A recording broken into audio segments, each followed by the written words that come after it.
Okay, we're getting snuggled in here. Well, it's my pleasure to introduce Dr. Jonathan Jaffery. He obtained a BA in Russian language and literature from the University of Michigan in 1990, and then went to medical school at The Ohio State. He went ahead and did his residency in Vermont, Fletcher Allen Healthcare, University of Vermont, Burlington, a nephrology fellowship at the same place. Came to Wisconsin in 2002.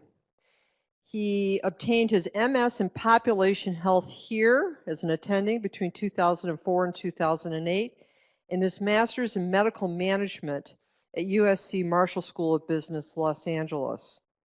Presently, he is the Chief Population Health Officer for UW, President and CEO of UW Health ACO, and just an all-around great guy who's truly, truly committed to population health. Jonathan, thank you for coming.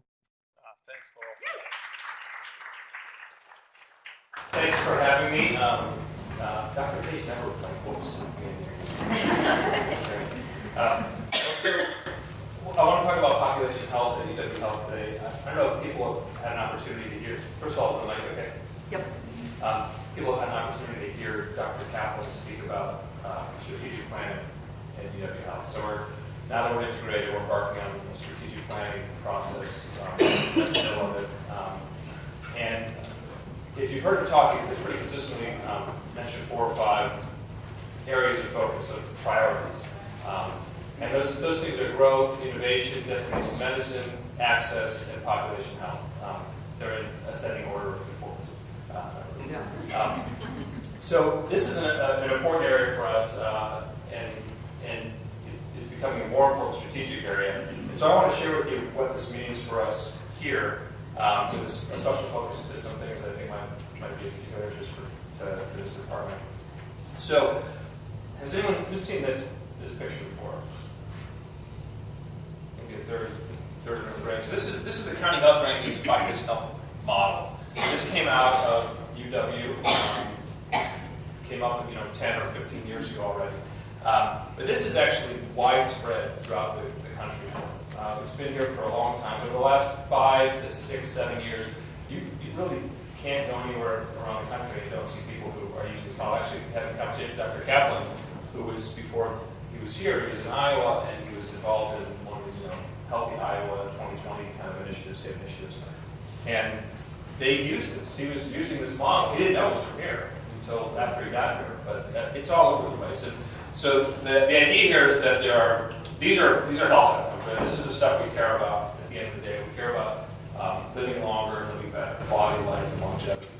And there are a number of health factors that feed into health outcomes, and these are those, at the high level, these 4 areas of health factors: health behaviors, things like diet and exercise and alcohol and drug use, clinical care, quality access, social economic factors like education and employment, and then physical environment, the built environment like housing and clean water. And you'll note that what we do is about 20% of it, and a lot of these other factors are the more important ones. And so, or I should say they're more important, but they have a larger impact overall on health outcomes. And so, I think over the last 5 or 10 years, people have more understanding that that's true. I think we're still left with, okay, what do you want us to do about that? Because this is what we do. And so, with this model in mind, I want to talk about what we actually do what we're going to do here in population health. Because if you go to 100 different healthcare institutions now who are focused on population health, and more places are talking about this across the country, it's actually fairly ubiquitous now. If you go to 100 places and you ask people in those places, what is population health at their organization, you will get several hundred different answers. People will talk about, what is it, population health, how's it public health. People often talk about population health management as thinking about the medical side of things. What are the things that we do in a healthcare delivery system that moves us along that continuum? Sometimes people use the term population medicine. So you hear all kinds of things. What I want to do is tell you what population health means at UW Health. Because whether or not people are defining it differently, or whether or not it ends up all being a similar kind of thing, I can tell you what it means for us here. And it means these 4 things. It means network development. So how do we build stronger relationships and alignment with local providers, and not just provider groups, but folks across the care continuum, so nursing homes, LTACs, rehab, home health. How do we create that network that's stronger so we have a stronger and larger population that's aligned with us, so we can fulfill all of our missions, not just our clinical missions, where we need large populations of patients if we're going to do particularly specialized things. But we also need it for our education and our research missions. Second area are the population health care models. So what are the things that we're going to do to help care for patients along this continuum, and have a comprehensive system of care that's very different from what we traditionally do, which is take care of people, as you know, when they're in our clinics or in our hospitals, and then when they're not really our responsibility. So how do we try and close the loop on that? The third thing is our partnership with the School of Medicine and Public Health, and then the fourth thing is community health improvement. So these are the four areas that population health and UW health needs. I'm going to talk briefly about the first three and maybe a little bit more about the last one, because I think there's a particular relevance maybe to this group. So thinking about, and by the way, feel free to interrupt me at any point. I'm happy to stop and change direction or whatever. So thinking about network development, there's this concept called clinically integrated networks, or CINs, sometimes called SINs, that has cropped up all across the country. And a lot of these are really very far-reaching, large networks that go, not infrequently, will try to blanket an entire state. We had two in Wisconsin, something called Integrated Health Network, or IHN, which was mostly the sort of southeast Milwaukee around here. SSM was part of it. It folded and broke out 16 months ago. There's a second one called About Health. You guys heard of About Health? Anybody? About Health is, so just a few people. About Health was 8 networks, or 8 systems across the state, including us. So it was Aurora, Bell and Fave Care, Pro Health, Marshfield, Gunderson, Aspirus, and us. So it really covered the entire state. We're no longer a part of it. It still exists, but we're not part of it as of the beginning of this year. And so I'm in an interesting situation where I'm leading the efforts around population health, and I'm saying, yeah, we didn't think that it was a good idea to be a part of this clinically integrated network. This CIN doesn't work. Let's form a CIN. And so the reason why I think this is different, though, is that when you see these statewide networks, and you think about it from a population health perspective, they're not actually sharing a population. If you think about the 8 organizations I just mentioned, there are some areas where there's geographic overlap, particularly around Milwaukee. But for the most part, you had Gunderson over here, us here, Aurora here, Marshfield, and Aspirus here. So for those of you who don't know geography, they're all over the state, but we don't actually share populations of patients. A big difference between what I think can work here is that in Dane County, we've got some very tight alignments with a lot of different groups already, and we share a population. And for UW Health, we are already the tertiary and quaternary providers for most of this population, if not the secondary for a growing portion of it, particularly as we create a stronger alignment and relationship with UPH and America. But we share the same population, and as you guys know, there are people who have a family where one member of the family might go to UW Health, another might go to America, or somebody else might become a doc and associated physicians or whatnot. We have plenty of people in situations where we've got people who work at spouses, who one works at one and one works at the other. And so there's a real opportunity to create that alignment with not just as providers, but also reaching further out the continuum, like I mentioned, things like nursing homes. So this is a key part of what we're trying to do. It's not easy. It's quite tricky, actually. There's a lot of legal requirements. We can talk about forming a clinically integrated network, and for some of us that might seem like, all right, we'll get together, we'll be integrated, because we work together. The government actually has some very strict rules about what it means to become a clinically integrated network. Actually, I shouldn't say there's strict rules. There's actually not strict rules in checklists. It's case law, so They don't actually say, if you do this, yes, you're a clinical integrator network. You have to sort of work with them. But if you can achieve that status, you get a lot of antitrust protection. So it's a big deal. The second thing is the population health care models. And so this is really about what are the things we're going to do to create a comprehensive system of care. So there are plenty of activities that we're already trying to do that reach beyond when people are within our four walls of the clinics or our hospitals. Things like transitions in care. So when people leave the hospital or going from one setting to another, how do we not lose track of them? Because as you know, the kind of traditional model is they're in our hospital, we discharge them, and hopefully they don't come back. But if they do, we'll see them again. And the financial incentives have always been completely reversed, right? In our traditional model. If you see someone in the hospital and you discharge them and under traditional fee-for-service, and they get lost to follow-up, or the follow-up care is inadequate, or there's just nothing's in place to help them transition back to the ambulatory setting. And a week later, they show up back in the ED or back in the hospital.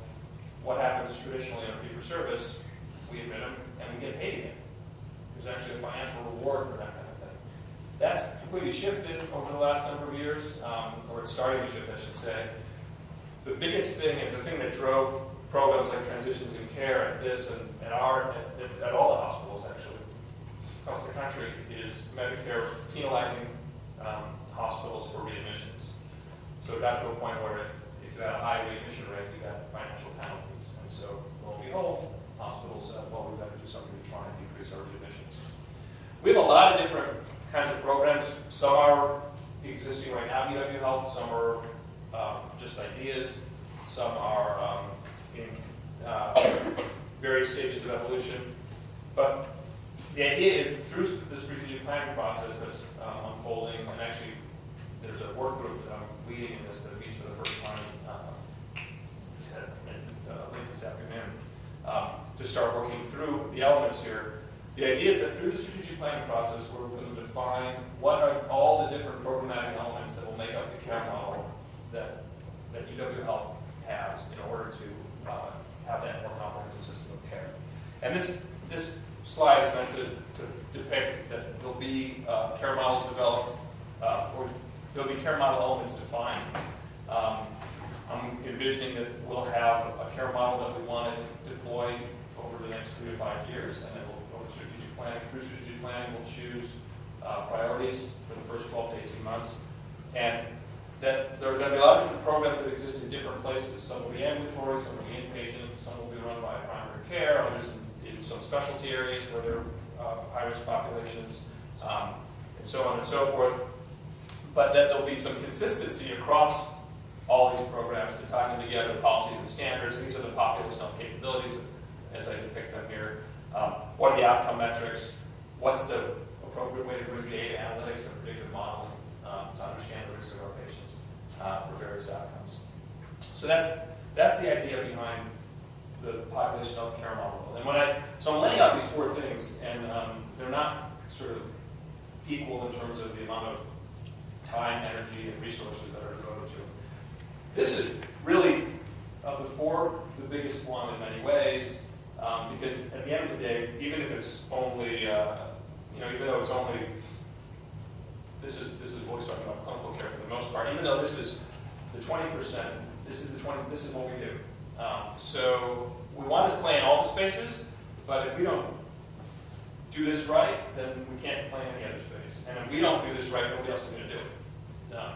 So with that in mind, the third area is the partnership with the School of Medicine and Public Health. This one is the least developed right now, and the reason for that, there's a couple reasons. First of all, what I just said, if I don't get this right, I don't get to keep doing what I'm doing. There's also a lot of transition happening. So we have this Department of Population Health Sciences in the School of Medicine and Public Health, which is world renowned. We've got faculty members who reside there as well.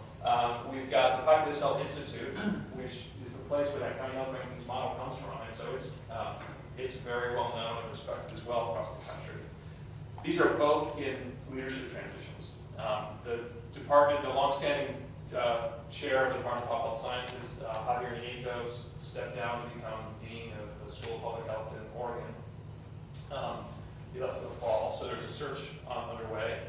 Karen Timberlake, who was the former Secretary of the Department of Health Services under Governor Doyle, and then became the director of the Public Health Institute for 5 or so years, also stepped down recently. And so there's a search underway for there. So, when I sit down with Dr. Kaplan and talk about what, and I report directly to him, so we talk about, what are my goals for the year, what am I supposed to be getting done. We talk about each of these areas. In this area, the idea is that in this first year, we'll come up with a plan of how do we integrate the research and education portions with the School of Madison Public Health, and actually across the university as much as possible. And again, a big part of it is there are a lot of leadership things that need to get in place there. So, any questions about those 3 things before I move on to? All right, I want to spend a few minutes talking about community health improvement and thinking about how do we start to play in these other spaces. And if you go back here, it's pretty clear that this is in our wheelhouse, right? These are the things that we do and that we would say as healthcare providers and a healthcare delivery system. That's what we're accountable for. We don't always measure it so well. We have problems. We at UW Health has some significant problems in access to care. I'm not sure how big an issue this is in OB-GYN. In some places, it's a serious issue. We had some of it's growing. So every healthcare systems tend to measure how many drop calls they get. A lot of businesses do that. People call in, and how many times do people hang up before they complete the phone call, which is more often than not somebody trying to get an appointment. So obviously you want that number to be low. You don't want people to call and then get frustrated or have some other thing and then not get an appointment with us because some of those people will go somewhere else. How many calls do you think in a year get dropped at UW Health? Do you know this number? Yeah, I do. So, draw a number. How many calls do you get in? Give an absolute number on it, so not a percentage. I don't know what the percentage is actually. 10,000. You say 20,000? I said 2. 2,000? 20. 100,000. 320,000. 320,000. Do you see that? Isn't that crazy? That's a serious problem. So this is why actually, if you heard Dr. Kaplan talk about how to get better at it, right? Although anybody ever called to try to get an appointment? Yeah, it's not that easy. And actually, we have no centralized number. If you get to the website, our website, you see the number. All different numbers to call practices. They're like 80. It's like 4 pages long. Where you would call it. It's not intuitive about what number you should call it. But so this is why actually, if you heard Dr. Kaplan talk about strategic planning early on, he mentioned 4 areas. Access, and notably, those areas don't have things like quality and safety. And the idea is that those are not, some of those are important, but they're not thought of as strategic because they're foundational. There are some places, and actually maybe 10 or 15 years ago, trying to show that you're the highest quality healthcare system was a strategic advantage. There are still some places, Virginia Mason in Seattle may be one of them that focuses on this, but for the most part, quality and safety are considered just the cost of doing business. You have to have a level of competence there. And so those are things that we keep our eye on, but they're considered foundational. You could also think of access in the same way. The reason that it sort of shifted from a foundational thing to a strategic area is that, is just for the reasons I just mentioned. It's such a significant problem for us that we have a serious disadvantage if we continue along this way. And in fact, we have issues where, so this is not a drop call issue per se, but we have a serious capacity issue at the University Hospital. And so we are every month turning people away from the region. That's a serious problem.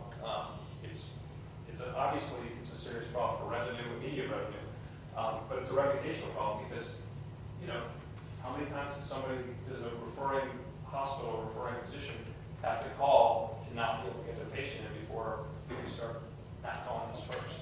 It's not that many times. So, in any event, this is why, this is in our wheelhouse. We have a lot of work to do here in just those basic things. I think people tend to think that this is somewhat part of what we do, and that we incorporate more and more things like tobacco cessation activities, even if we know that we don't have as much control over these things. This area, socioeconomic factors and physical environment, is really a struggle for a lot of people. When I first started talking with using this slide, and I first started showing it to groups, especially physicians, and you throw these numbers up, people would get pissed. They would say, "There's no way that's true," and then doctors would be like, "Well, where do you get those numbers? 20%? How do you get 20%?" And you start arguing. So I actually took the numbers off for a while. Just left the implication that it was 25% each. But it's interesting. So over the last 5 to 10 years, we're talking about this. People don't get angry; they get a little more upset and sort of say, "Wow, I get that this education and employment, these things, people can't be helped if they can't get these things." But then it turns to, so what am I supposed to do about it? This is not what I do. And so, again, the idea is that as a healthcare delivery system and as a large system, what we sometimes call an anchor institution. So an anchor institution is a large local employer, typically. So we're local, we're not going anywhere, we're a big part of the community. And that's true for hospitals in general. Hospitals are usually one of, if not the biggest, employers in their communities. We have some opportunities and obligations to do this. And so what we have committed to from as UW Health is that we will work with the community and with the other health systems in town to try and improve the social determinants of health. These things that are upstream from some of the, when people are sick. That's what we'll often call non-medical determinants or social determinants of health, sometimes called upstream determinants. So we are committed to working with the community and other healthcare systems in town to do this. And so there actually is a process for thinking through this. So one of the things in the Affordable Care Act, what that's working right now, is something called community health needs assessment. So hospitals, nonprofit hospitals, have to do a community health needs assessment. And it's every 3 years, and they work with the public health departments in their communities to assess some of the needs of the community. And it's interesting, we're not, so it would be great if all the hospitals in Dane County had to do it at the same time. We actually have something for timelines, so that's a little bit of a barrier. We've actually worked really well together and spent time working with all the health systems and the Department of Public Health. And we have to do every 3 years. We just completed our second go-around. And it's interesting, so this is true, so what we did the first time is pretty typical of what people intended to do with this, which is they go out to people in the community who are interested in the things they're already doing and talk to them about it and say, "What do you think?" So they get the people who have diabetes, people are interested in diabetes, and they go out and say, "This is the stuff we're doing in diabetes. Is this good? Should we keep doing this? Is this important? Is this a need?" And then of course people say, "Well, yeah, that's a need." I heard something where the Cleveland Clinic had done this, and they had something where they identify the community health needs, and then they talk about how they're addressing them. And one of the big things that rose in the community health needs for the Cleveland Clinic was chronic disease. All right. And so the response is, we're going to keep delivering, we're going to keep taking care of people with chronic disease. That's great. So what we try to do is the second go around, which we just completed recently, is is be a little more thoughtful about this and try to bring the community a little bit more to bear. And so we used Dane County. We could have used a larger area, but we used Dane County, and there's a couple reasons for that. One is that we've got some collaborators. There's this thing called Healthy Dane Collaborative Partners, and you can see who this is. It's all the health systems. It's the county, this is the public health of Madison and Dane County. There's also something called the Dane County Health Council, and this is a long-standing group that's been around for, I like to say, since the last century, because they formed in 1999. And they really came together to try and deal with the uninsured. So it was all the health systems, it was Access Community Health Center, it's the county executive, the superintendent of schools, a few other players. And it tends to be like the heads, so it's always been the CEOs, it's the superintendent of the school, the county executive, and so forth. And we came together to deal with the fact that all these uninsured people were showing up in different ERs, how the systems do that out and split up. And it started to morph to think, how do we get better dental care or behavioral health for people? It's gone through a few iterations, and so I represent UW Healthline now, and what we actually had a half-day retreat in January to think about what is the mission of the Dane County Health Council going forward. And it really morphed from what it had been to what the group decided it wants to do now, which is to focus on population health and the upstream determinants. And to take the county health needs assessment, the community health needs assessment, and use those priorities to pick something. And pick one thing. This was very important. All the health systems came back and said, you can't ask us to do 3 or 4 things.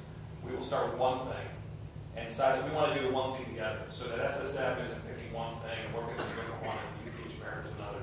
We're all going to pick one thing and focus on that and try and do something. And so I'll tell you where we are in that process because we're in the middle of it. But I want to tell you a little bit more about our community health needs assessment process. And so when we did it again, we tried to go to the community. We tried to think about it with this framework in mind. And we tried to make sure that we focused a bit on equity, because we have a pretty bad issue with equity and disparities in this community. And rather than go to just the group, the folks in the community who were working on some of these issues, which are great, we still engage the nonprofit sector and whatnot, wanted to actually go to people who are in the community.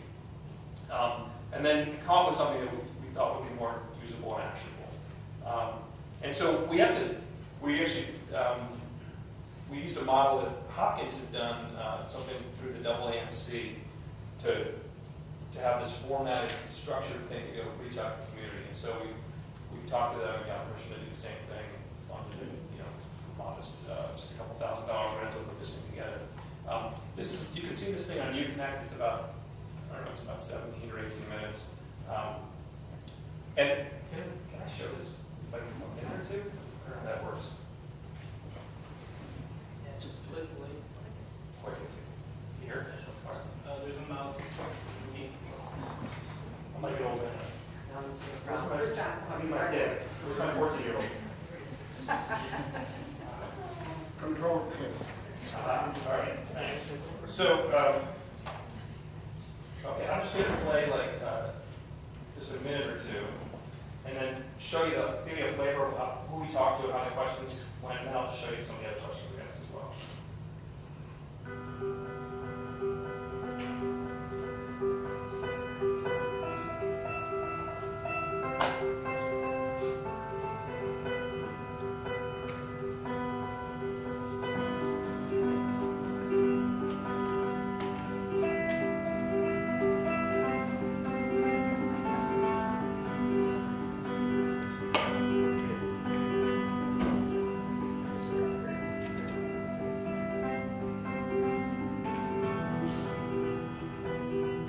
Well, community for me is family, friends, our neighbors, togetherness. Comunidad es ayudarnos entre nosotros. You know, a certain area, know each other, know your neighbors. Our family group. Another one, the community needs unity. So collectively together, helping each other, supporting each other, being there, and holding each other accountable. That's the sense of community. The kids, the families around my community, neighboring communities. For me, that's the place of home. So when I think of community in terms of the Black community, I think of the community in its totality in terms of every Black person, not just so much defined to a particular neighborhood. Sense of belonging, the people working together toward common goals, toward common causes, for the overall betterment of the community. The Hmong community is such a close-knit community. We define each other not only by clans, but also by just association and relationships. So it could be internal or external family members. It doesn't matter which clan you belong to. If you're Hmong and you need assistance and you need help, you're a part of the community. When I think of community, I think of people in a certain area, people socialize. Community, it says it right there in the word. It's about unity. Thugs.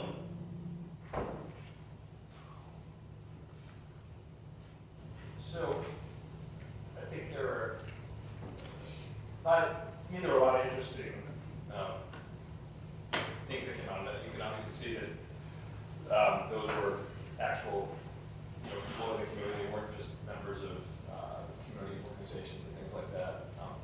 If you're interested, again on UW-Madison, it's maybe 17 or 15 minutes. One of the things that I thought was interesting was that people kept talking about their own responsibility and accountability. This wasn't just things being asked, we want you to do this for us. I think there was a real sense of ownership of some of those things. But I'm just going to run through the questions just to give you a sense. So you saw that one. What's the current state of your community's health in Dane County? How do you think people live and social circumstances affect their health? What would a healthy community look like to you? What's your community's experience been with healthcare centers, organizations? That's a fun question. How often do issues such as housing, transportation, etc. come up when you meet with medical providers? Why they're not always talked about? When these are discussed, what's the response? And if you could tell doctors one thing they should know about the health of your community and circumstances, what would it be? And so we then took that information and a whole bunch of other sources, quantitative, qualitative, and tried to put them into a cohesive framework. This is, I know, too small to read, but the idea is that we then came up with 3 main areas that we're sort of looking for if it fulfilled these 3 columns. So the first thing is, did the community actually voice a need for this? Second thing is do we have information where we actually do worse in Dane County than either at the state level or regional or national? And then the third thing is do we have data that shows a disparity here within Dane County in some of this care? And then as we walk through this, we actually also, as I talk through it, because this actually, there's a requirement that the CHA has to be approved by the board. So the authority board for UW Health approved this ultimately. And then we have to come back, they approved it a month or 2 ago, we have to come back in the next couple of months with an implementation plan that they also have to approve. So that's the part that we're still working on, and I'll talk about it a little bit more in a second. But as we sort of discussed this, before we went to the board with it, we discussed it as a senior leadership discussion. And one of the other things that we talked about was that we wanted, well, 2 things. One, this idea of focus. So let's pick one thing and see if we can actually make some progress. Let's do it with the community and other systems as much as possible. But also let's try and make sure that we're focused on something that we can actually move people on. So one of the things that came up over and over again was obesity. And this comes up again and again. And we can pick obesity, and then in 2 years, we'll still have an obesity problem, and I'm pretty sure that we won't have any measurable impact from what we do right now. We're not going to disengage from initiatives about obesity, and there's a lot that are going on, but we also know there's a lot of factors there, and a lot of people are working on it, and so we want to make sure that we're focusing on something where we can be measurable and demonstrable that we make some improvement. And so these are the 3 areas that came to the top. Maternal child health, chronic conditions, and mental health. I wanted, so you can remember, this is this is not just us now talking about these things. This is all the other health systems in town and the county and public health saying, these are the three things. To start with, let's narrow down to one of them. And then within one of them, let's find a program that we're going to work on together to try and improve outcomes in one of these areas. So I have a bit of information about all three of them. I'm going to walk through just the first one right now. I'm happy to walk through the others if you want, but I suspect this is of the most specific interest to this group. And I think there's a reasonable likelihood that this is the one we pick. It's not 1 in 3 chance that I think we're at best or at worst it's 1 in 2. We're down to 2 things right now probably, and I think this has got the edge, but we'll see. I'll tell you about the process, and I don't want to ignore the process. So, thinking about healthy outcomes and length of life, I think most of you guys know a lot of this stuff better than I do, but there's infant mortality. Our infant mortality rate is good overall, but there's a disparity, and I think you probably are all aware that we have this weird thing. So Milwaukee has some of the worst disparities in the country. We have some of the worst disparities now for these things. There was a period of time, for 3 or 4 years, a number of years ago, where this disparity went away, and it's not really clear why. People have studied it and not come up with a conclusion, but then unfortunately it came back. And so you can see that while overall our rate's very low, this is the white non-Hispanic rate, this is black, and this is 2 or more races, so it's significantly higher. And then quality of life, you can see, talking about low birth weight, African American Latino babies are more likely to have low birth weight or very low birth weight. And I suspect this is a big surprise to anybody in the room, but we have some pretty significant disparities here. And so this is something that I think everybody feels like we should be able to try and make some progress on. There's other examples. Lauren will talk about this, and there's apparently about 100 or so babies a year we deliver and then discharge to the street because they're homeless. Sounds like it's not that. Actually, there's challenges to getting that data because, as you can imagine, you ask women if they're homeless when they're about to give birth, and they're not always trusting of you because they're afraid you're going to take the baby away. Probably with some reasonable fears for some of them. And so that data is all not that easy. But I think to me, as I start to think about how do we start to really do community health improvement, I consider my job to not be, let's find something that's a problem and throw some money in it. This can't just be about UW Health or all the health systems putting money into a pool to work on something. I think there are resource investments, but it's got to be a sustainable model. I feel very strongly about that. We have to find something that is sustainable because I don't want this to go away after I leave or Kathy leaves or so many other leaders leave. Or, more realistically, the minute we could agree to put $1 million into trying to solve the homeless birth problem. $1 million a year. The minute we have a budget crunch, that's going to go away. It's going to be the first thing that goes away. So we have to build something that's sustainable. And so I start to think about things like this 100 babies thing, because if you think about the story, it's a shocking story. I mean, that's a little, a factoid, an anecdote, whatever you want to call it, that is disturbing, shocking, tangible. It also seems like we're not talking about thousands and thousands of people. So, how do you fix 320,000 drop calls a year? Well, that's hard to do overnight, but we got 100 babies a year. Let's see what we can do about that. To me, it's also a clear link to what is in our wheelhouse. So this is not something that's so out of it seems so out of what we do normally,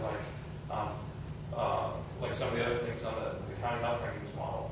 This is something that you can clearly draw a line from. These are babies that we deliver, our providers deliver in our facilities and then they leave to a car or to the street. So to me, this is a tactical way of trying to bring along other people, to bring along our board members to think about why are we even talking about these kinds of things. So again, these are the priorities. I don't know where we're going to land. The process is that we have the Health Council. We meet again to talk about these three things. In January when we met, we already had these three things. We were going to work together. Each of the health systems has staff that works together in between the bigger meetings. The idea was that they would dig deeper into these areas and find and look at evidence-based programs to try and impact each of them. And then we would come back in another meeting, which is scheduled for the first week of April, to pick one of the three areas and then drill down into an evidence-based program based on the analysis that the staff has brought together. So I'll put my cards on the table. I'm hopeful that that we focus on maternal child health.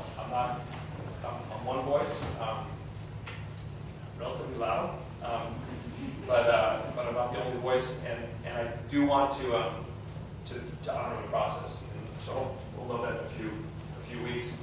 And then once we pick that, the idea is we will incorporate that into our strategic implementation plan that the board will then approve, and then it becomes a priority that we get held accountable for. Actually, specifically, I get held accountable for.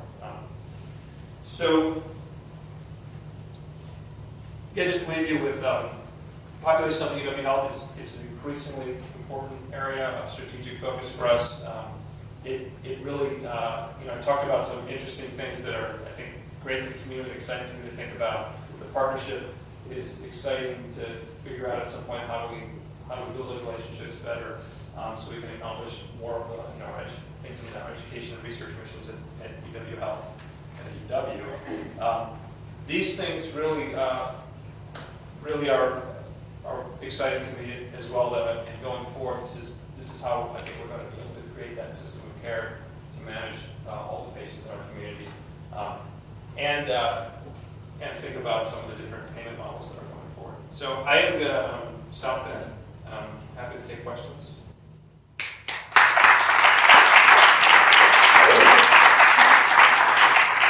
Yeah, maternal child health, Jaffery. So I don't know if this is really a question, but I just have to applaud you for the process that you have kind of laid out to prioritize, and I can't tell you how thrilled I think we all are about the recognition of how important maternal and child health is, as well as how this is eventually over time going to impact health outcomes later on, because we know how early people's health courses are set. I also want, I talk a lot about, I use this framework a lot, and so thank you for sharing it with the department. And the fact that healthcare is only 20% can sometimes be intimidating, but that's a critical 20%, and it's our 20%. And so I fully agree with the concept that we need to do that well. And the other piece, kind of speaking to these community drivers of health outcomes, it's important for us in our role within the healthcare system to come out, to help people understand how critical these factors are, and how critical it is for communities to really think about health in their policies, and how they impact health in a way that healthcare can't fix. We have a really critical role and a very broad reach in the impact of what we do, but so do community and community policies. And I'm really thrilled to see UW Health and the other organizations in the community working together to come together to get eventually to those health outcomes at the top of that. So thank you so much. Thank you. Great question. Yeah, and I want to just take a moment to brag about the department for a minute. One, we helped recruit Deb, who's a force to be reckoned with in maternal child health. That was about 3 or 4 years ago. We started working on that. Interns. Yeah, no, I'm talking, this is a very, very progressive department. And then also, all of our goals in the last 6 or 7 years that we've spent a lot of time on, HPV, vaccination, centering, LARC, obesity, have all been centered around population health. So you, this forward, even without looking at the fancy, drawing or whatever, and very effectively. So I want to say in front of Jonathan that this is a very progressive department. We work at it. Yeah, that was great. I'm thrilled to be here. And actually, so let's say we pick maternal child health, and the systems decide to focus on whatever program. Let's say it's Senator. That doesn't mean that it actually creates a nexus potentially. We're doing some other things. We're saying to the board, this is what we're focusing on. Clearly, I need to say, yeah, we're going to deliver on the one thing that we said we're going to deliver in the community. But, to build on some of those things, if that's an opportunity to think about a housing project for homeless mothers who are delivering, elevate LARC, which it's not that, because these are things that everybody thinks they're good things. Everybody agrees on that. It's difficult to Actually, not everybody in the United States agrees on that. Keep going. I meant like Yeah. primary failures. Yeah, okay.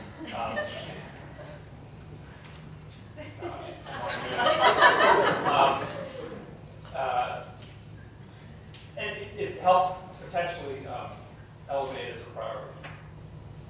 Yeah. I have a question.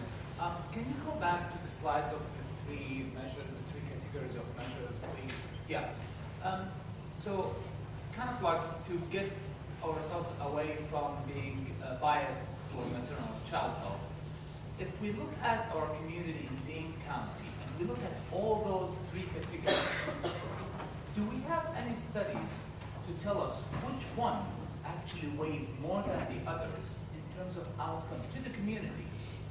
Not, unbiased for maternal child. Oh, we're so biased. Yeah, go ahead. Right, but like who says maybe the diabetes and stroke are actually a surrogate for better health for our community than infant mortality or lower weight?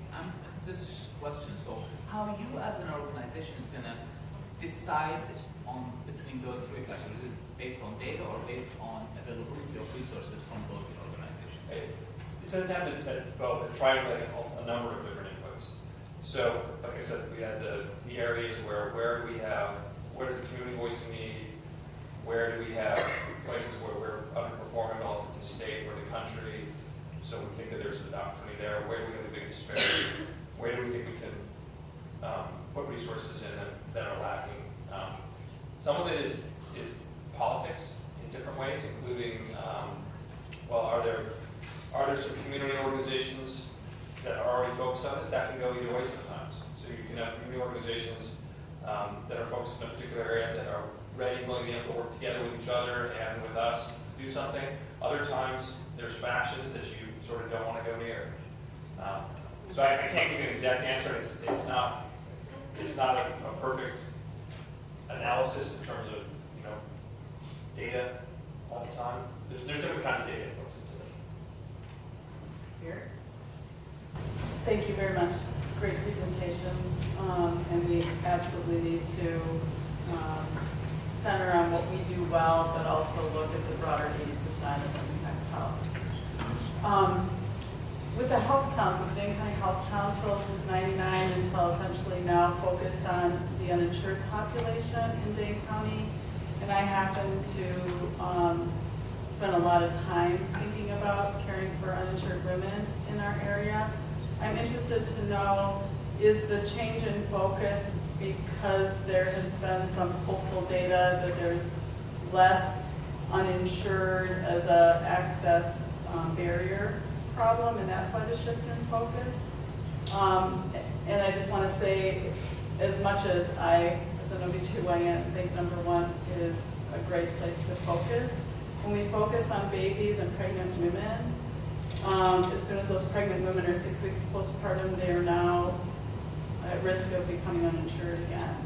And so I'm very concerned that if we focus on number one, we need to remain aware that insurance is less of an issue with their care, and the before they become pregnant and thereafter they become pregnant, they now are high risk of becoming uninsured. So I want to make sure that as we focus potentially on number one, that we're not ignoring the reality that insurance for these women pre and post having their baby is a big deal. Yeah, no, for sure. And so, is that the reason it's shifted? I don't know. I think there's a lot of different reasons. A lot of turnover in leadership. Essentially everybody, all except for like 10 11 access was new. There was definitely a greater awareness about social determinants that didn't exist in 1999. Very interesting. In January, as we sat down, there ended up being sort of two factions. Half the group thought, well, we should be focusing on upstream determinants and social determinants of population health and trying to really improve health and not just health care. And others said, this is about health care. We should just be delivering health care. And what was interesting about that is that the first group were all the healthcare systems saying, this is not just about healthcare. And everybody, the other group was saying, well, no, this is about healthcare. What are you guys talking about? So that was a fascinating thing that didn't happen in 1999, I'll tell you that. In terms of access and coverage, which are not the same thing, there's a lot of talk about that in that group. One of the things that it didn't happen through that group per se, but it's also United Way kind of facilitates the Health Council. There's a United Way program called Health Connect that underwrites premium subsidy support for people who basically get subsidies or can make a little too much to afford subsidies or make too much to get subsidies through the exchanges, but still can't afford the premiums. So if the way it works is, if you're above 138% of federal poverty level, you need to buy insurance on the individual market on the affordable care exchanges. You get a government subsidy, and between 138 of FPL and 400, and it decreases. That's one of the big things that the new Paul Ryan's proposal is very different. That will go away. We'll just give a set amount depending on age, but we can't talk about that because it's forever. So lots of communities, people fall through the cracks because they still can't afford some of that. United Way administers a program called Health Connect to help with people, and so it's driven down our uninsured rate even more. UW underwrites that at 100%. Not the other health systems, actually estimating at 1.4 million this year. So, what do you want to say? Yeah, so which is great and awesome, and Terry Bowles has been behind that 100% for the last 3 years. But the truth is, there are people who live in our community who are not eligible for insurance through the exchange or through their employers. Yep. And those are people who are voices we need to make sure that we hear and we see as being part of our community, even though they are often invisible. Yes, you're talking about particular many people are undocumented.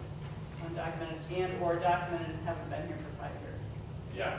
Yeah, and I think this is one of the reasons to partner with Access, which is another mechanism for doing this effectively.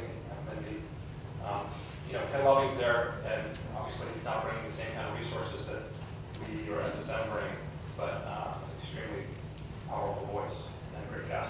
We've got time for one more. Heidi? Thank you very much. This is really interesting to hear what's happening at the organizational level. I'm wondering if you all are partnering with the dissemination and implementation launchpad within ICTR, if you're thinking about bringing an evidence-based intervention to scale based on whatever priority you pick.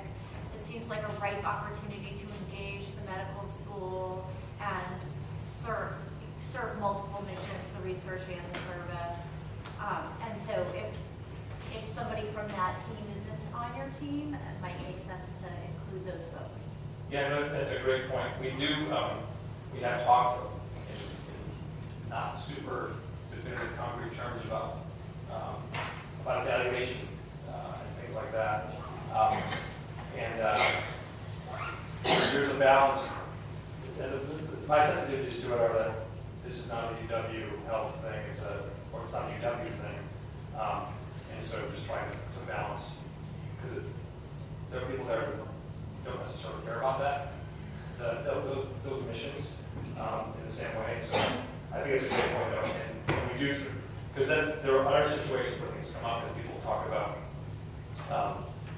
who can we get to evaluate this, and so try to remind them that we've got a lot of resources that we can bring for. So it was a great example.